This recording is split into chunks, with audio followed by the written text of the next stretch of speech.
Turning to the independent counsel team's investigation of the Choi case, evidence piles up against ex-top aide Woo Byung-woo.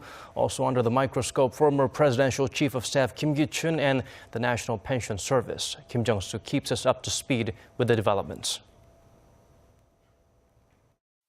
An official from the independent counsel said Monday that the team has received documents from the prosecution related to its investigation into senior presidential secretary for Civil Affairs Woo Byung-woo.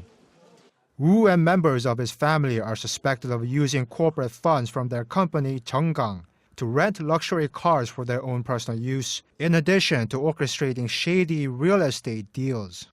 The documents constitute a record of the prosecution's investigation into Woo's personal crimes, and many believe the counsel will now turn its attention to these records, in addition to its examination of the charges against Woo in the ongoing Choi Soon-sil probe. Earlier on Monday, the independent counsel team raided the house of former presidential chief of staff Ki-choon, as well as the homes of several officials from the country's culture ministry. State prosecutors suspect Kim abused his authority by ordering then-first Vice Culture Minister Kim Bum to have 6 high-ranking ministry officials resign back in 2014, which later paved the way for Choi to have the post filled with people more favorable to her.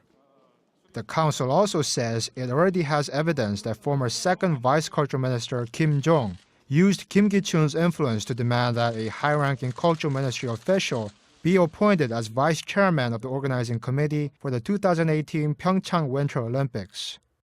Also on Monday, the counsel questioned Hong Won-sun, a former senior official with the National Pension Service. Hong, as the former head of the National Pension Service Investment Management Office, cast a decisive vote in support of a critical $8 billion merger between Samsung C&T and Jeil Industries back in July of 2015. Even though the National Pension Service, being the biggest shareholder of Samsung C&T, was expected to suffer losses of nearly $500 million due to the merger.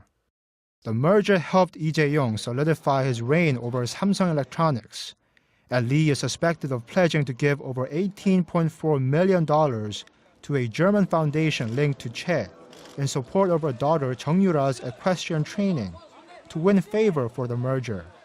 The events have raised suspicions that Hong was under pressure from the presidential office of Cheongwade or Choi's accomplices to approve the merger, which would constitute a breach of trust. Jung-soo, Arirang News.